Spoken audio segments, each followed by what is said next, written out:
schedule for the next number of days. We'll be having some various meetings, mostly internal throughout the day. Um, I believe the modeling teams will get some direction from the council today on modeling changes for both Chinook and Coho seasons on the coast. That'll be done by the salmon technical team.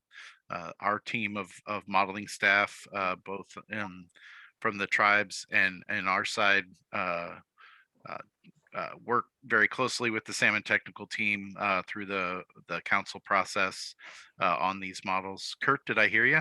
I think so. I might finally get it figured out. You got it. Welcome. This stuff will be the death of me yet. Just an observation, in the last 30 years, it seems like the ocean seasons decisions are being made later and later in the process, which condenses the time we have to solve Puget Sound problems. Is there a procedural issue that demands that we do the oceans first? I mean, why can't we do the inside fisheries and then do the ocean fisheries rather than the other way, or at least do that part of the time? Well, Curt, and I would ask any of the other experienced north of Falconers here on the line to help out or add to. But really what it boils down to is those ocean packages need to be set in order for us to know kind of where those exploitation rates, those allowable harvest limits under the conservation objectives, where we might have room or where we might need to shave fisheries. I think we can develop general seasons, but as you know, you've been around for a long time. Oftentimes there's modeling inputs in the preseason that may not reflect kind of the recent year's averages. It's used sometimes as a negotiating ploy. So yeah, I totally hear what you say, but really when it comes down to it, we need to have those ocean levels set so we know what's available to the inside fisheries. I still don't understand why you couldn't set the inside fisheries first. I understand the desire to do it with the oceans, but the reality is this year you're going to have what, 3 days, 4 days to solve the Puget Sound problems. And I can remember the days when we had 3 or 4 weeks to do that. And my experience is when you have condensed time periods, do those things, you can't make the best decisions.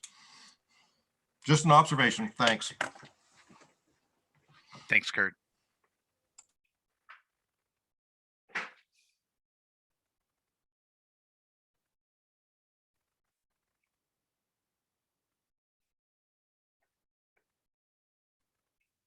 Other questions or comments this morning?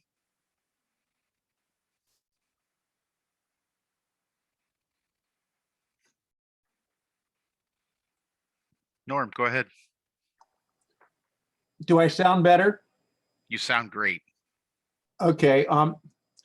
First, I would like to compliment the department on the way they've handled the situation in Grace Harbor. Some of the rhetoric that's being stuck out there, I'm glad to see the department taking a position there. It makes for I think a more informative meeting when we don't have the emotion or that negative emotion expressed so vehemently. So I just wanted to thank you for that. I heard part of the conversation prior to the start of this meeting. Just wanted to let you all know that some of us advisors appreciate that. Area 11, there was a brief discussion that Derek was explaining about the scalers, but I'm not sure I understood what he was actually saying in terms of how much did we lose in Area 11? Norm, if you give me just a second, I can look at I can look at what the quota was last year if you think that would be helpful.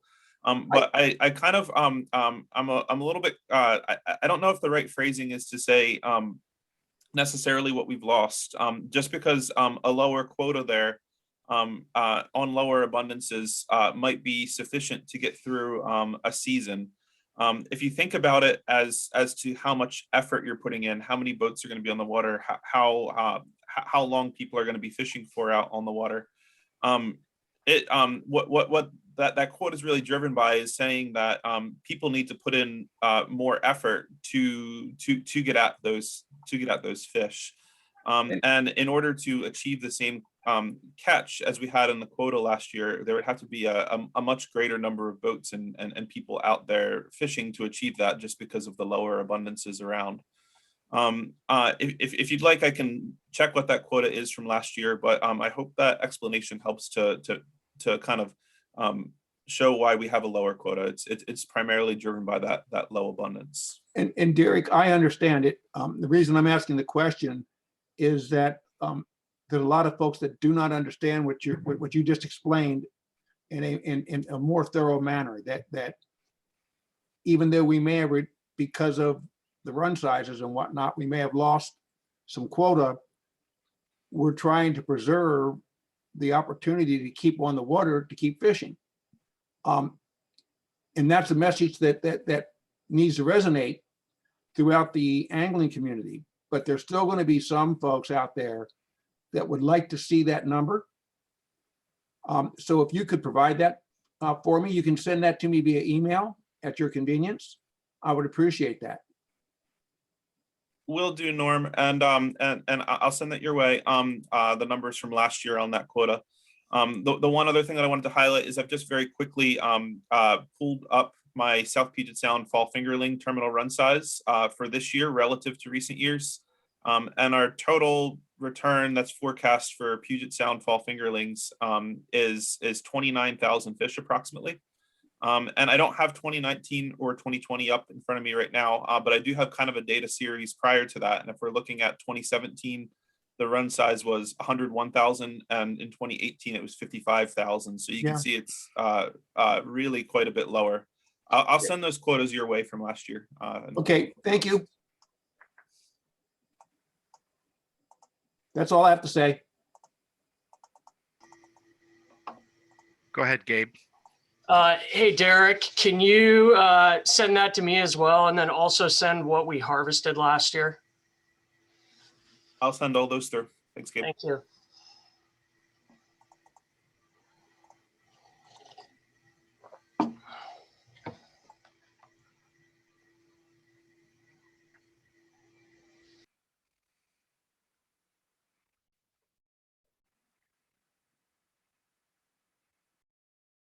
Any other questions from folks on the meeting?